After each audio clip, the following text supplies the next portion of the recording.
Hello, ladies and gentlemen. Glad to have you back. Welcome to those of you who are new to this channel.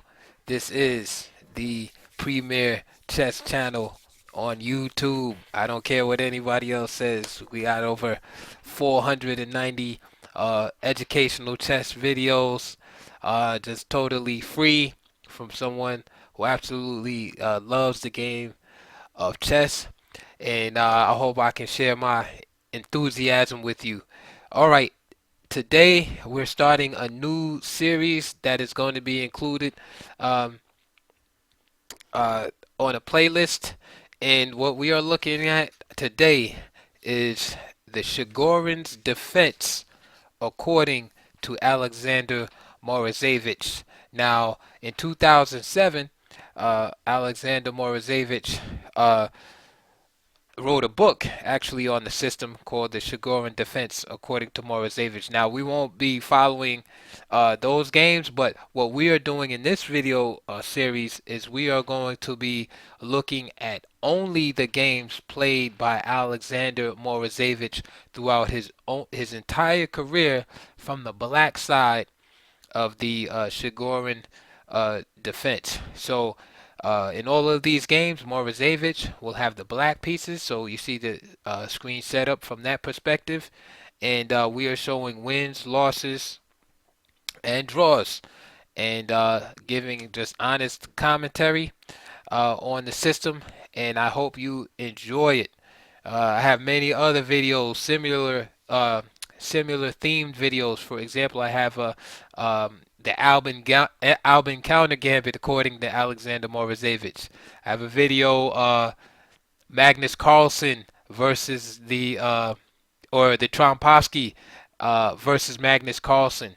The Trompowsky versus Gary Kasparov, and these videos basically deal with uh, nothing but Trompowsky games played against these particular players.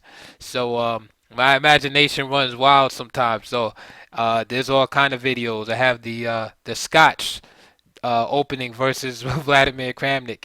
Um, what else? Mikhail Tal versus the modern defense. So all the games are Tal from the white side versus the modern defense G6. And if you're interested in learning an aggressive way to meet the modern defense, definitely check out Mikhail Tal's repertoire because he had an excellent record against the modern defense, and that series will definitely help you. But today we're looking at Chigorin's defense, and in particular Alexander Morozevich's treatment. Now, just real quick about Alexander Morozevich. He was born in 1977. He was a world championship candidate in 2005 and in 2007. He also won the Russian championship in 2007. And what was amazing about that is he won the last 6 rounds to to win it. Um, his peak rating was 2788 in 2008, and at that time he was number 2 in the world. Um, he's a grandmaster in 1994, and he broke in the top one into the top 100 chess players in the world as a 16-year-old international master. And by 1999, he was in the top 10 in the world. So Morozevich has always been one of those players, kind of like Misha Tao, as excuse me, Mikhail Tal as a fan favorite because of his uncompromising and imaginative style. Um, Now, everybody can't play like Morozevich or Shirov or somebody like that, but it's definitely exciting to watch. And with that type of style, him playing unorthodox openings and such as the Albin counter gambit, um, Chigorin's defense, his ratings suffer great fluctuations. It's like when he's on, he's like really on, practically unbeatable. But then he'll have these, he'll drop 100 points in rating, and I guess that just comes with that particular style. I don't think he's a player that's driven by results. Um, so enjoy. Now, let's talk about the Chigorin's defense. the Chigorin's defense is, of course, named after the basically the father of the Russian chess school, Mikhail Chigorin, and the Chigorin is not as popular as the mainstream defenses to the Queen's Gambit, and the reason why is basically that the Chigorin was viewed as violating certain classical principles. And what do I mean by that? Let's set the position up on the board. So after the Queen's Gambit is offered, Knight C6, where in the 1900s, especially uh, around Alekhine, Capablanca's times, Nimzovich, that time period, the Queen's Gambit was often defended with E6, almost you know without exception at the highest grandmaster level. That was just a way to play it. Sometimes you would see a Slav with C6. Every now and then you would see a Tarish, but this was the recommended way to go. Is simply defend and slowly build your position and kind of in the spirit of the Rui Lopez, right? As black, as undergo the long torture, uh, from white, and then hopefully you can turn the position around at some point.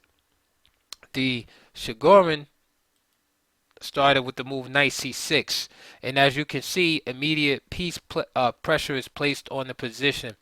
However, it was deemed inadequate because it was considered that it violated certain classical principles. What principles were being violated? One, it does not keep the pawn at d5. Remember, in the Queen's Gambit, or even the Slav with c6, if the pawn is exchanged on d5, well, you have another pawn ready to take its place. With the knight coming to c6, once this pawn is exchanged on d5, there's no other pawn to replace it. So that was one viewed as a demerit against the Chigorin. Another uh, uh, demerit against the Chigorin was that this knight on c6 blocked the c pawn, which was viewed again as vital uh, to be used in attacking the white center at some point, if not supporting your own center. So that was two strikes against the Chigorin. The third strike was that black often uh, early in the game gives up the light square bishop, gives up the bishop for a knight very early in the game. And again, with the amongst the classical players, that was the absolute no-no. There's just not enough information about the position yet. It's too early in the game just to arbitrarily give up the bishop for a knight. So all of those things combined, um, caused the Chigorin to kind of be, placed on the shelf a little bit. And I think that's carried through to today. Alexander Morozevich is probably the only really strong grandmaster that regularly, and the key word is regularly, employs the Chigorin's defense. Uh, so we can look at it now in modern, light as more of a surprise weapon. It's not bad or unsound, but it's more of a surprise weapon. So I named some cons of the opening. Some of the pros would be that black gets fast development. After all, he's bringing his knight out right before white even gets a piece out, and uh, and as a result of that, he gets some fast piece pressure in the center. Okay, before Morozevich, uh, Smyslov, actually, former world champion, did play it against Garry Kasparov in their candidates match in 1983, I want to say. So it's really a rare guest, and it brought a lot of excitement to the chess community to see Morozevich, especially a strong player, because we always want to see really strong players play like these offbeat openings to see what they what they can do with it, and if they could resurrect the opening or bring it back mainstream. It was kind of like when Gary Kasparov played the Evans Gambit. Everybody was excited because sparked this revolution. Oh, we can't play this. It's not unsound. Look, Kasparov is playing it. So it's the same with the Albin counter gambit. The center counter. We want to see our favorite GMs play the Danish. Like, who doesn't want to see Magnus Carlsen, whip out the Danish, on somebody, or play, Latvian counter gambit or something like that. But anyway, I'm going off on a tangent. Let's get into our game. So the first game we're gonna look at is a young Alexander Morozevich. He's about 15 years old. This is Russia, 1992. With the white pieces, a player Evgeny Agrest, who was 24.85 at the time. So Chigorin is employed. Knight c3. D takes c4, and we can already see an example of that piece play on the center as d4 is already threatened with capture. d5. Now knight e5. Since the knight is now driven from the center, queen d4 and knight g6. Pawn is recovered. a6. Knight f3. Knight f6. e4, and now black plays e5. D takes. B takes. Queen d4. h6. And now h4. Bishop g4 by Morozevich, which covers the h5 square also to prevent any kind of pawn advance on h5 at this moment. Bishop e3. He gives up the bishop. Wasn't necessary, but he gives it up. And now bishop d6. And now since the bishop is gone, h5 is played. But the bishop being on d6 gives the knight a place to go. And also there's the threat of knight takes f3. Bishop e2. And let's just say here, because I've been going through this game kind of fast, because there's a lot of games to go to, and I want to get to the more important ones, but just give you a quick overview. So here, white definitely has an advantage here. It's not a huge advantage, but it's just the fact that even though his pawns are busted up, he has a bishop here, and he has a very mobile center. That's what makes it problematic in a lot of Chigorin games, is when white center becomes mobile, he just gradually is able to push, push black off the board. So the piece pressure gets overcome a lot by those pawns. Knight c6, and now the queen goes to c4. Queen e7, and now Agrest played the move a3 here, which is of course playable. It keeps keeps pieces off b4, etc. But two moves are better here. One is f4 with the idea of playing e5. Okay, so for example, f4, and now bishop b4, right? Because the e5 is threatened. And now e5 anyway. Bishop takes c3, and now we're not going to take with the queen because that would give this knight a place to go with e4. So then b takes c3. The knight is forced now to move out of the center. Knight d7, and this gives. And after rook b1, attacking the b pawn, or rook g1, this gives white a nice position. And again, this highlights some of the demerits mentioned earlier about the Chigorin's defense. Not being able to maintain the center, giving up the bishop for the knight, and so on. However, here, instead of f4, a3 was played. And now bishop e5.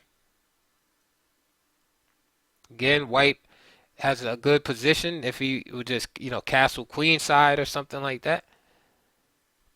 Rook D1. Now castle. Bishop D3. And it seems like white loses the thread in the position somewhat. He should still be trying to engineer F4.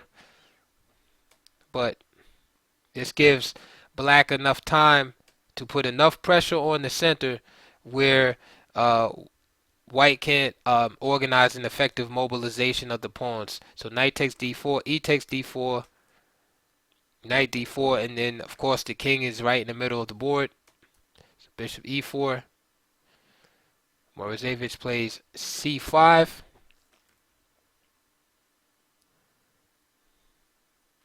Knight b5 is also a good idea, preserving the pieces for black, threatening the b2 pawn, but the main idea is to come here with the knight, hitting the bishop and the queen here. But c5 from Morozevich, and then d takes c6, and the players agreed to a draw here with white being with black being slightly better at this point. Game. This is a year later. This is in the Moscow Championship under 20 years old division. Again, another very strong Russian player, Peter Kareyev, with the white pieces. Again, from this position, knight c3 was played. Black gives up his center. And instead of d5, as we saw in the last game, white plays a reasonable move, knight f3. Knight f6, e3. It's, as opposed to e4. Now here, again, a move like d5 is more to the point. It puts a little more pressure on black here. What does black do with his knight? He either has to go to a5 or b8. So, for example, after say knight a5, queen a4, check, c6 is pretty much the only move. And then things can get really complicated at this point. After say b4 and then b5, where white can go into this ending here.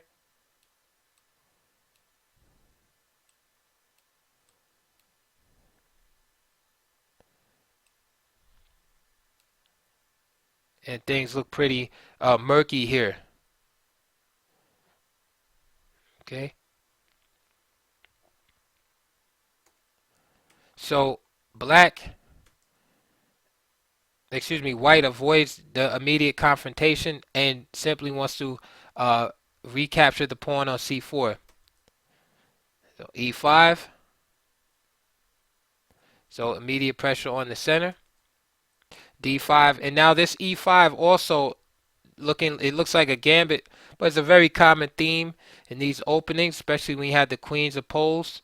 So for example, if d takes e5, this is good for black. He just simply exchanges queens, and then on knight takes d1, then bishop b4 check is possible here.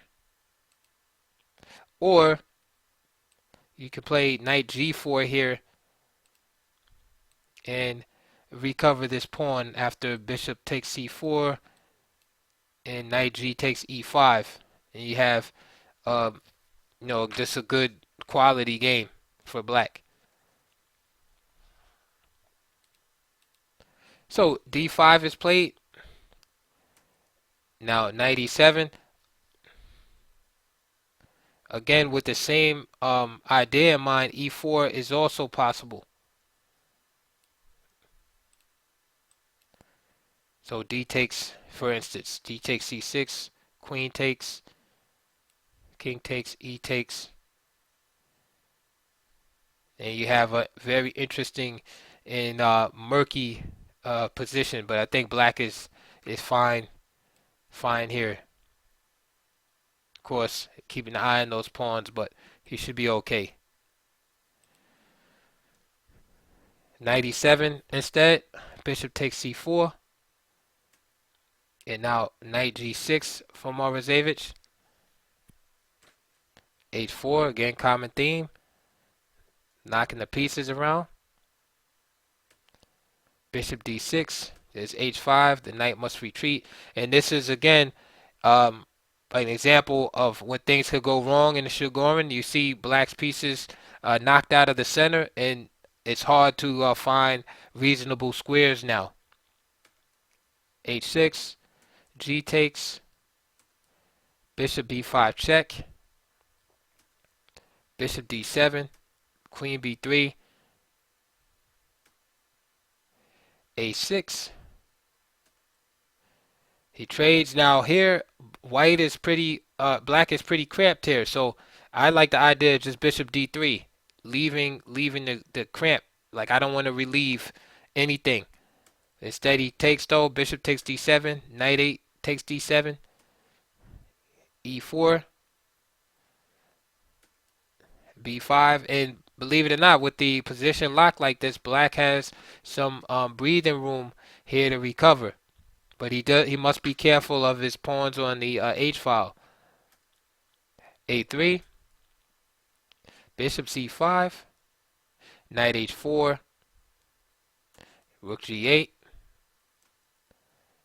F3, H5. Now Queen C2.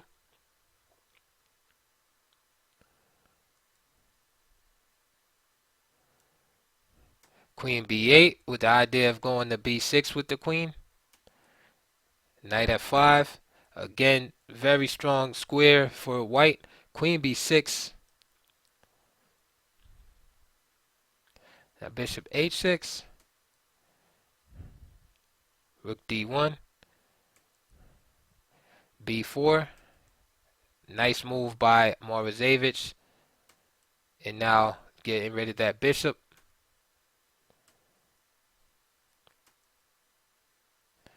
Now here, perhaps better, although it seems a little counterintuitive, is to play the move queen takes c5 and go into the endgame.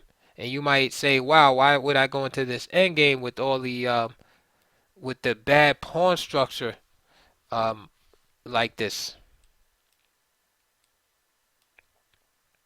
Well, it's one of those situations, the lesser of two evils type situations. Although white's pawn structure is superior here, black does have some decent activity.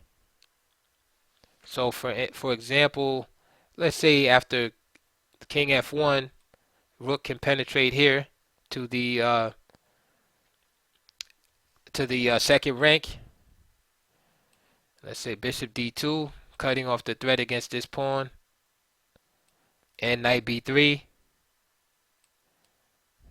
bishop c3, threatening the rook and e5. And let's say if he does that, then you got knight h4. So that's why he can't take there. But the idea is that black would still have some activity in the end game. So I think this was an underestimated resource. Instead, after knight takes c5, which is of course logical, just trying to keep the the pieces on the board. Bishop e3 is played. Knight f d7. B takes a3. Rook b8.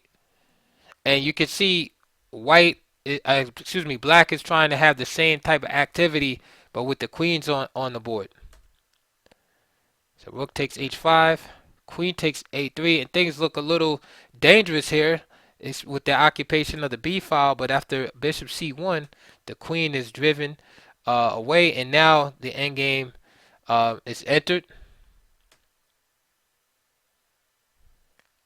But white stands much better in this particular situation now.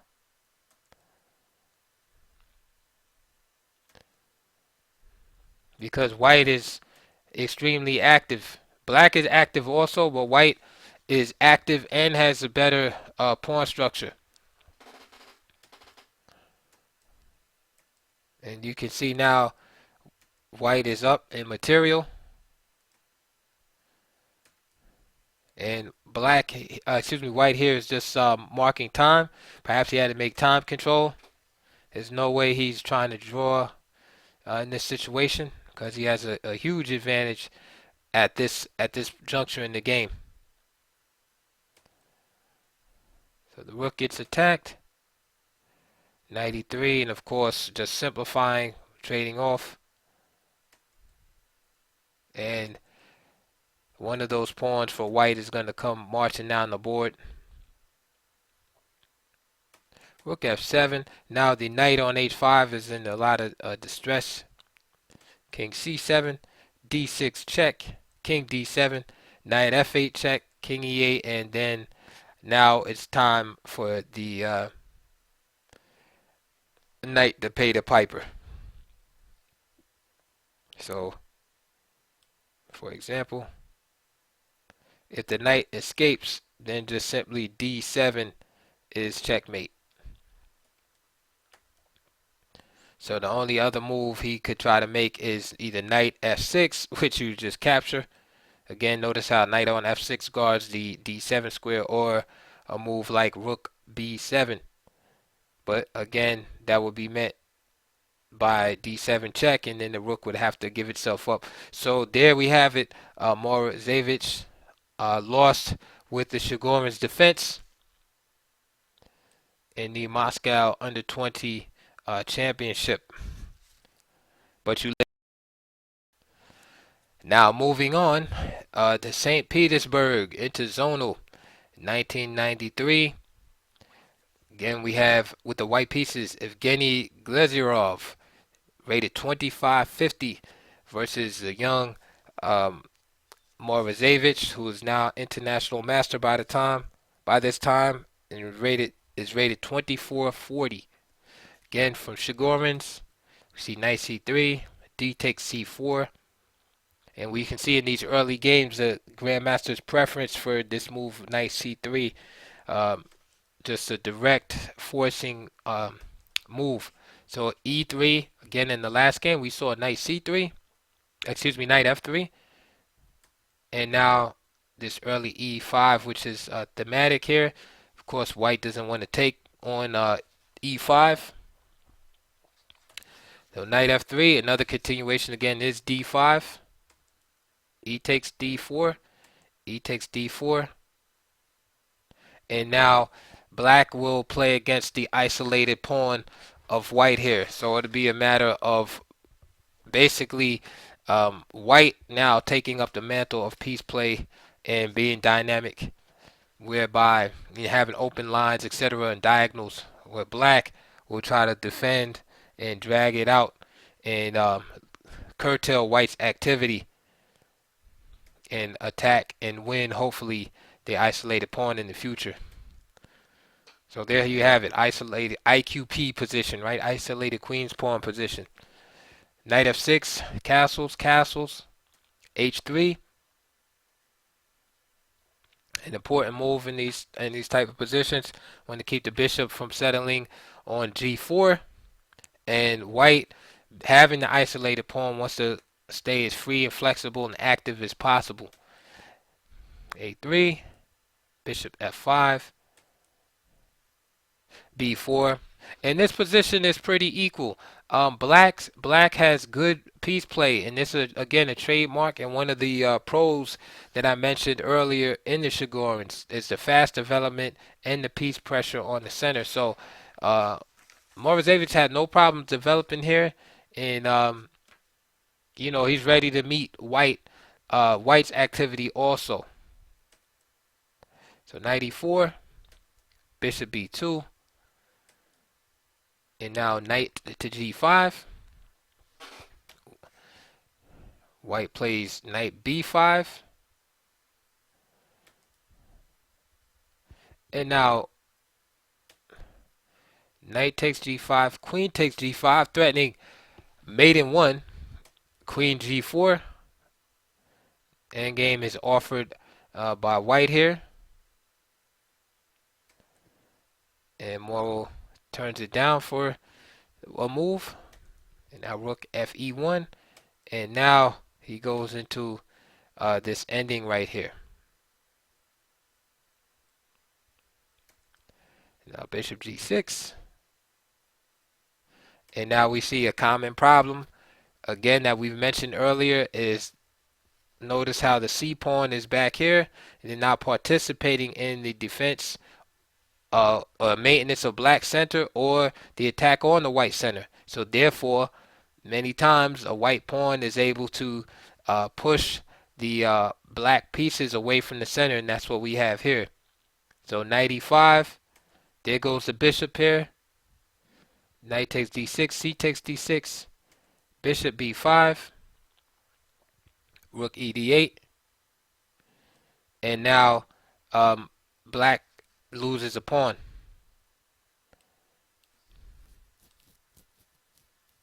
Rook e7 just loses the game immediately because now the rook is unprotected on the seventh rank, and that would just be met by f4.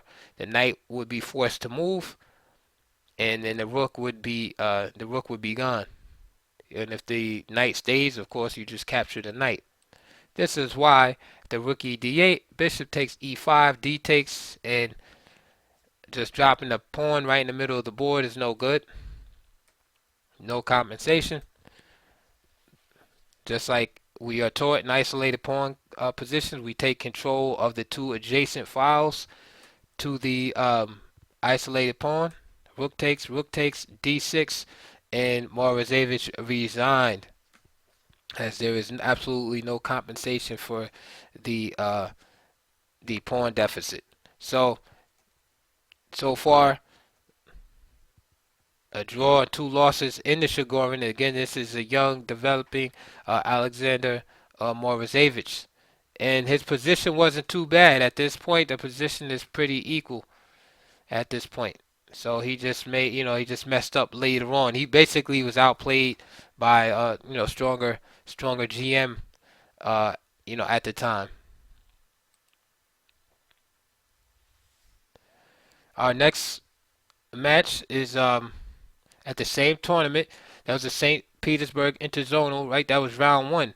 Now, Morozevich, not to be deterred, he came right back in round 4, the same opening.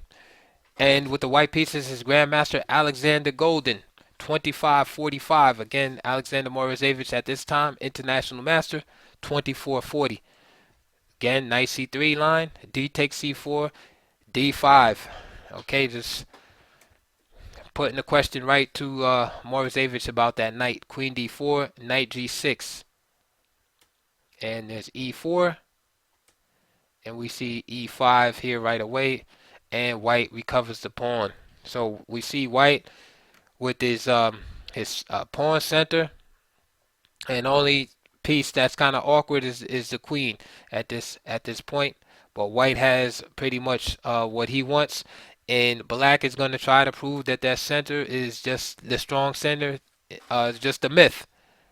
Yeah, he's going to prove it to be a liability. Of course, the first step in attacking the center is fixing it. So you see that the pawns are fixed on e4 and d4, right? So they're not mobile.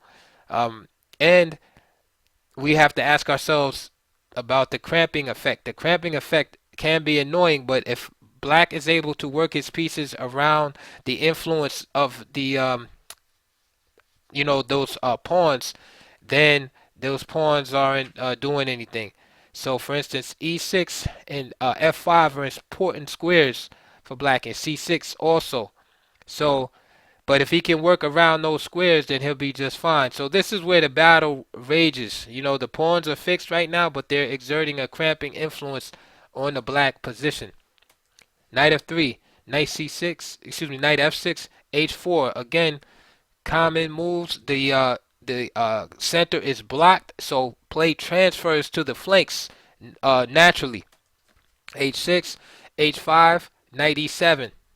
Okay, so again, you can never give up the fight on the center, and to get rid of that cramping influence, black must play c6 at some point to attack these pawns. So he puts a lot of pressure on d5, and he's going to play c6 at some point.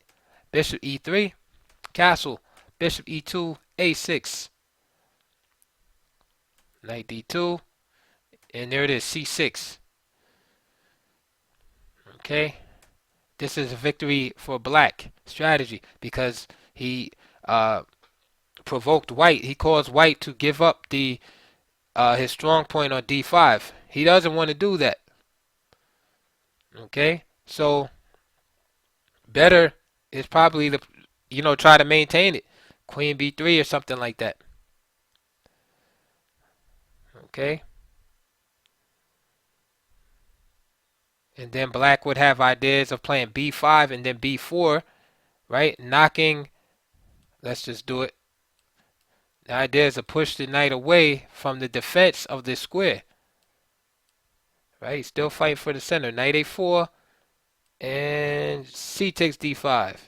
And you can see that the center would fall apart. Okay, that's just a sample line. And of course play continues. And you do something like that. This is why Golden felt that he could no longer hold your center. Play d takes, knight takes c6, and this right here is the spirit of the Chigorin. So now white center has been destroyed, broken down, and white has black has all the piece play at the same time. Now the play is reminiscent of a e4 pawn opening, right? Like this could have been, who knows, Roy Lopez or Joko Piano or something like that, right? With the pawns on e4 and e5. This is the idea. So this is Chigorin going correct. Rook d1, knight b4, queen goes back to b3, b5 takes away c4 squares, rook a1, knight g4,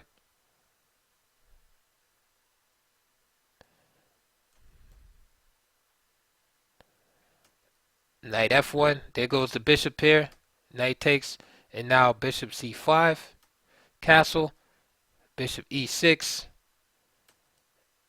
knight ed5, knight c6, that knight's going right to the dark square on d4, queen d1, knight d4,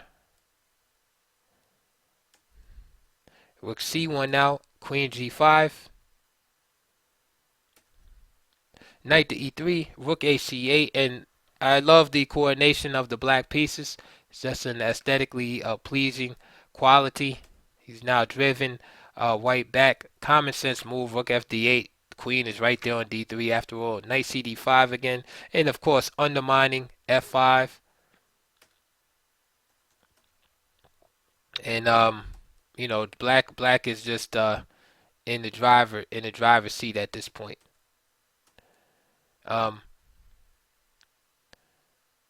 Yeah, nice cd5, f5, and the position just falls apart because queen d3 was a bad move in that it put the queen in a precarious position for discoveries, and so Golden was depending on this move right here, to be able to block up the position, but after this, there's really no way to defend everything. The knights just fall. Queen d2, and then just simply rook takes d5, and Golden resigned. So devastating victory after two straight defeats by Alexander Morozevich. He really, again, the knight can't even capture because of the queen's vulnerability there. Okay, and again with the queen being here on d2, if he tried to capture there, then you just have knight f3 check, and then you just pick up the rook. So putting the queen in that position with queen d3, that was just basically a blunder. Now black was better here by this time. No, f3, excuse me, not f3, bishop d3 is a little better, but black is still better. But queen d3 kind of accelerated things after rook a d8. 1994. This is the year Morozevich becomes a grandmaster. We are looking at one of the legendary Ukrainian grandmasters with the white. You talking about somebody representing one opening his whole career or being known for an opening? This is Vladimir P. Malaniuk with the white pieces, who basically just played the Dutch defense his whole career. So if you're ever interested in learning the Dutch, like look at his games. He probably has 100 games in the Dutch and played at a high level. In this tournament, he's rated 25.95. Okay, so he has the white pieces again. Um, Morozevich with black. Here we see a different line. We have been looking and just seeing so far knight c3 being played. So knight f3, defending the center here. Bishop g4, and this is what we were talking about. Um, one of the what was viewed as one of the cons of playing Chigorin is the willingness to give up the bishop for the knight early.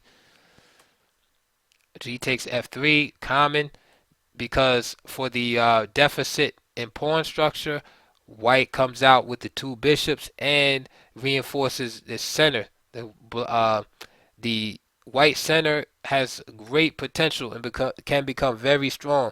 Black's job is to demobilize that thing in a hurry.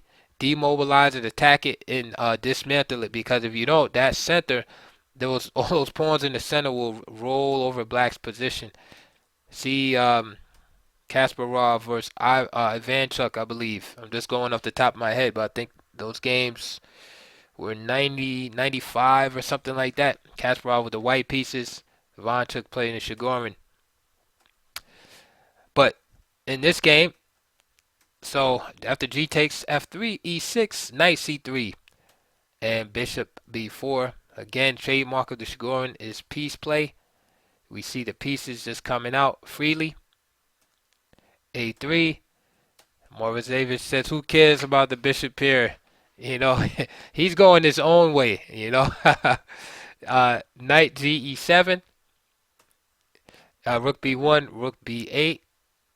And now H4. Castle H5. Queen D6.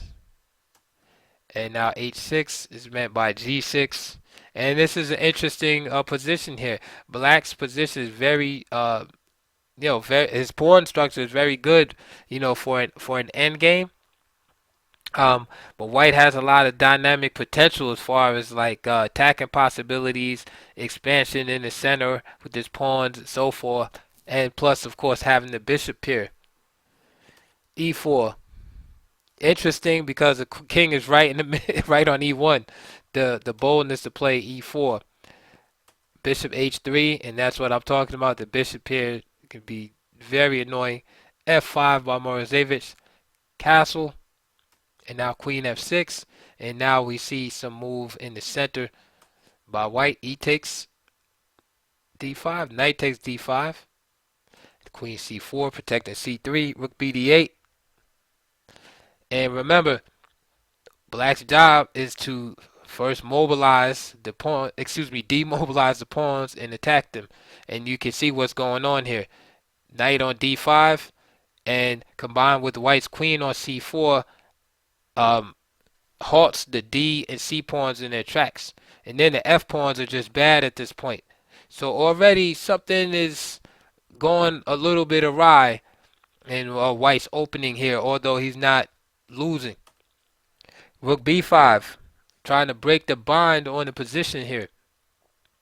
Queen D6, Bishop G5, Rook D7, and now Rook E1.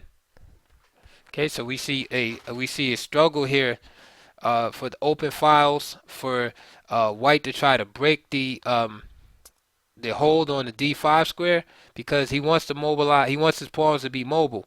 If he can advance C4, D5, etc., and drive the knights away, Black would be worse. A6. Malaniuk goes for this exchange sacrifice. Maybe too soon. Perhaps just Rook B1. Just shoot the Rook back. Come fight another day. Think this is too optimistic. Rook takes D1, D5. Queen takes D5. And now Malaniuk plays Bishop C1. Excuse me, Bishop F1. So B5. from Morozevich. And notice how he forces white to make the exchange, but at the same time he protects the rook from being skewered after bishop c4. Queen takes, rook takes, and now f4 by Malaniuk. Rook d7, a4, rook b8, bishop g2, knight a5. Notice the continued battle against the central pawns from being mobile. That's kind of what I want you to see in this game. The constant pressure against d5, against this pawn being able to advance. That's the key when dealing when you allow your opponent to erect the center.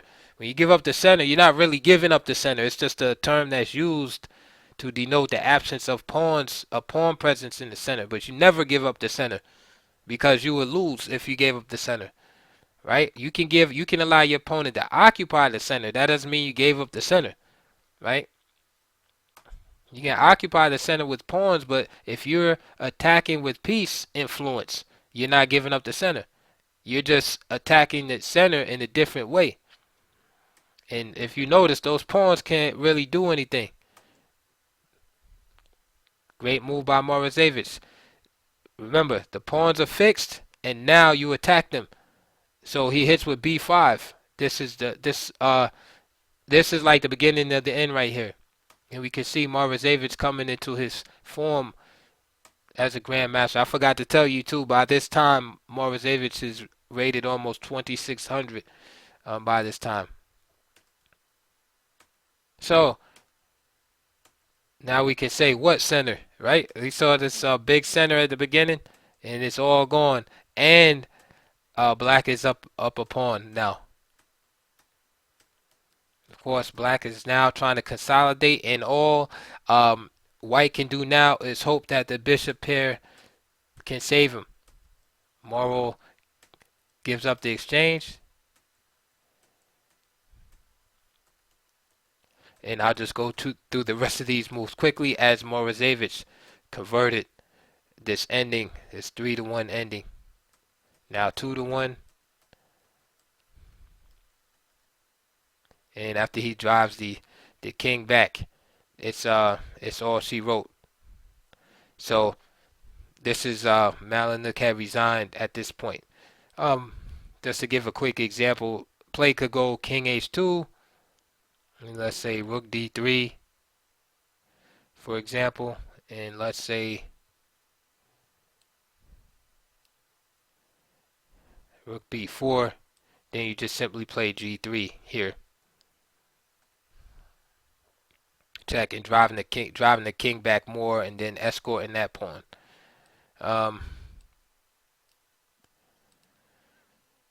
White was to try rook a2, for instance, same thing. g3 followed by like king g4, and then of course you pick up this pawn also. And if he tries to defend that pawn, and you could drive the king back. You have two choices. You could drive the king back even further, like rook d2 check, or you could just go here and pick up this pawn also. So fantastic game, and a lot to learn in that game that you could take from that game about dealing with the huge pawn center right here. And like I said, to go from this position to what we had at the end, shows his understanding. Next game, this is from the same tournament. That was round 1. And now round 2. This is the Ulster tournament. Again, 1994. And now Morozevich is playing Alexander Onischuk, who should be well known to American audiences. And longtime grandmaster Alexander the Rock Onischuk, who always plays Queen's Gambit. And so here's their game. He plays knight f3. Bishop comes out. Knight c3, e6. Bishop g5, f6. Bishop h4. Bishop b4. Now we have a little tactical stuff going on. Of course, the knight can't be captured because of the pin of the queen. And already we have, it's kind of unorthodox looking position here. And again, these type of positions to me will favor black.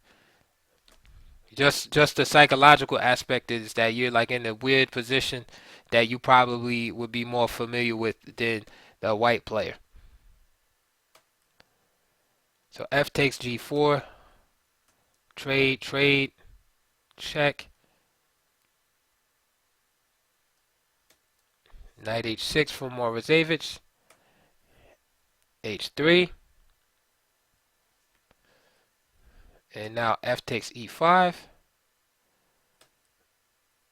and king g1. So what's the assessment here? White is a piece up, but look at this position. so so definitely black has compensation. What would you rather play? Whose side would you rather play here? Again, continue. Castle, queen c1. And now the question is, does he have enough compensation? He has compensation, but does he have enough? Queen a5, avoiding the trade. And basically, Onischuk's idea is to get that king tucked away to safety on h2, bring the light square bishop out, and get his rooks in the game, and then, just try to trade off and utilize his advantage. Knight f7. There it is. King gets out of the way. Rook fe8, bishop e2, knight d6, and you can see him slowly unravel himself. Rook ac8, queen c2. Now the rooks are connected. c5, and so Moro's only chance is to utilize those extra pawns on the queen side. e4, d4. Notice the strategy in reverse. The last game we talked about black demobilizing the white center and then attacking. Well, it's the same in reverse. And in this game, it's black that has the big center now, right? By default, as a result of his piece sacrifice. White employs the same strategy in reverse. He first fixes the center because you can't shoot a moving target, right? It's hard. You can, but it's hard. He fixes the target first with e5, e4, d4, bishop c4 check. Now those pawns aren't going anywhere. King h8, bishop f7, knight takes, rook comes in, and now c4, right? So now we see the mobility again, but the queen f2,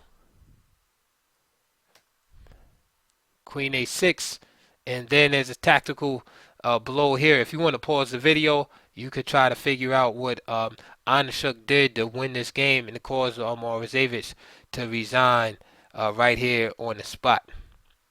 So if you want, you could pause it right now because I'm about to give the answer. And the answer, the stiff tactical blow, this is bishop f6. Okay. There is no remedy here.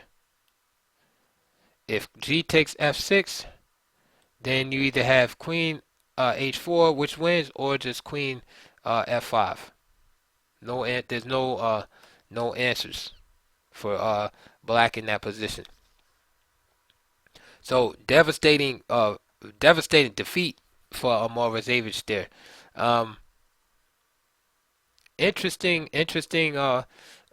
play in that position. Perhaps he got a little too ambitious. It overstepped a little bit. And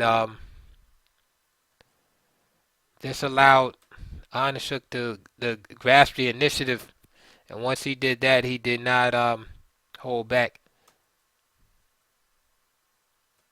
So perhaps instead of c4 there, perhaps the move queen a6 first was necessary. That way he can get his queen over to e6. So if white tries to employ the same idea, then at least he can get over to e6. Even though I think white is still winning at the after queen f5, for example. or even rook takes b7. I don't think black has enough. So after that devastating defeat by Alexander Onischuk, uh, Morozevich was not to be deterred. And in round 8 of the same tournament, he faced Russian Grandmaster Alexei Dreev, and Dreev played knight c3 instead of knight f3. So d takes c4, which is the line there, and knight f3. Of course, e3 also is a playable alternative, as well as the challenging move d5. So knight f6, bishop g5, h6, bishop h4, e6, e3, and knight a5 for Morozevich. And knight a5 is interesting because it allows black to move the c pawn at some point, right? So it's kind of like Morozevich realizes that the c pawn is needed in the center, the battle for the center at some point here. Dreev played the move knight e5, right, benefiting somewhat from the knight's absence now on c6, a6, and now b4. B4. B5 is something that is on the menu at some point. So queen takes c4 is played. Let me just go back here for 1 second. So after a6, knight takes c4 is possible. I don't want you to think that that it can't be. This is perfectly acceptable.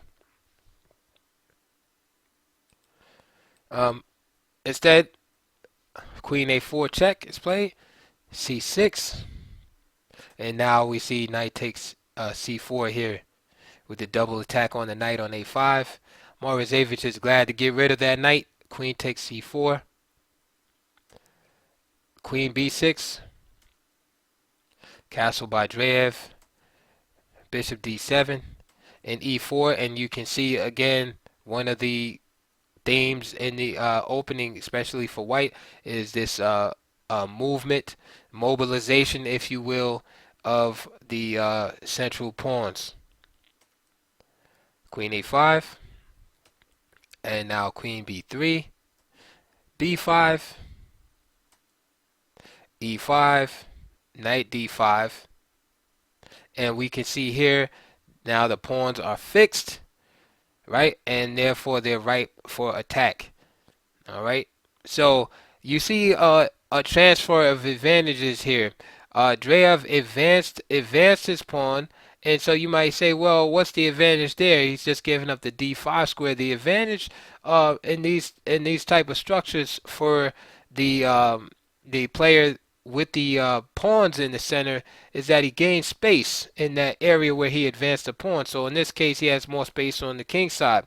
Notice that the square f6 and d6 and c5 are taken away. So yes, in exchange for giving up the d5 square, he gets this restriction uh, in the opponent's territory as a result. And this is why if you're black in these positions, you can't allow that structure to stand forever. You have to be diligent and fight against those structures, because eventually the lack of space can be deadly, because the lack of space leads to lack of mobility, and then that just simply means your opponent is able to transfer his pieces into better locations than yours. And over a period of time in chess, that starts to add up. And next thing you know, your opponent is showing you an attack scenario that you really can't adequately defend without checkmate or loss of material. In many games end like that, or you just get in the end game where the space is just a killer. Your opponent has too much space. His pawns are too close to queening, and he can execute some kind of breakthrough sacrifice at the right moment, and you lose like that. So it's definitely things to look out for, even though you're giving up, the square d5 when you advance like that. In this game, however, Morozevich was all good. He played 90. Dreev played 94, avoiding the trade, and now he plays the move c5. And after D takes c5, they shook hands because after simply a move like rook c8, he's just gonna win the pawn back with no problem. And that pawn on e5 is not as intimidating um, as white would like it to be. So good bounce back after a devastating loss to Onischuk in the previous rounds. Now we move on to the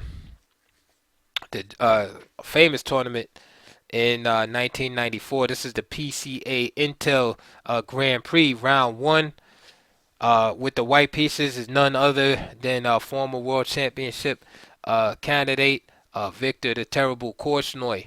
And so here we see Alexander Morozevich playing the Chigorins against everybody. He doesn't care. This is also it shows interesting. It's an interesting look into his mentality, in that he didn't just selectively. He didn't pick the opening and just say play it against weaker grandmasters.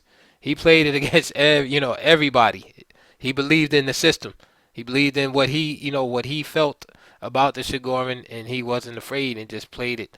It didn't matter who you were. He wasn't saying like, you know what, I'm just gonna play this against 2300s or 2400, etc. He played it against anybody. D takes c4, knight f3, knight f6, and now e4. Before earlier, I think it's the first game we saw the move e3 played. Here is Korchnoi playing a principled approach, and now again you're gonna have this battle of the piece pressure against the center versus the actual occupation of the center. Korchnoi believes that his occupation is going to win in the end, and Alexander Morozevich believes it's going to be the pressure of his pieces. So notice the influence of the pieces. The bishop. What is the bishop doing on g4? What is how it's holding the knight back? How it's indirectly affecting d4 square? What are the knights on f6 and c6 doing? Okay, so again, you're not giving up the center at all as black. You're actually fighting hard for the center. You're just fighting in a different way. Bishop e3, protecting the center, which was attacked, right? Although it didn't look like it was attacked, it was attacked. e6. Korchnoi recovers his pawn. Again, more piece play. And you couldn't ask for more out of an opening, right? Each opening has its pros and cons. In the development, the pros are the active development and fast development. Okay, we're already at move 7. All the minor pieces is developed. Black is ready to castle. All right. Queen c2 from Korchnoi. Again, protecting the center because he's occupying the center. So those pawns must be protected. So Queen c2 protects e4, and because remember there's a pin of the knight. So again, the center was in jeopardy again, and it prepares rook d1, further enforcing the center. Castle. Rook d1, queen e7, getting the queen off the line. And now bishop b5. Okay. Knight b8. Korchnoi castles. Rook d8. And we alluded to this last game. The advance, the mobile center. Very, very important. You want to try to fix the center. So here, the center advances. Piece is knocked out of the center. Knight d5. Knight takes d5. Rook takes d5. And now the bishop is attacked on b5. So bishop d3. And that bishop's going to come to e4 and knock that rook away. Or not. He decides, Morozevich decides to, the exchange is probably better. Yeah, after all, if he moves this rook away, then he has to worry about this pawn on b7 and the rook behind that. So queen d7, queen c4, knight c6, Victor says thank you for the exchange. Rook b8. Moro trying to keep some pieces on the board. And Korchnoi is playing very strong here. And he just simply uh, has a nice advantage here. And Korchnoi, uh, being up in exchange, actually went on to win this game fairly easily. After Bishop G6, Bishop G3 was played, and Black just did not have any compensation for being down the exchange. And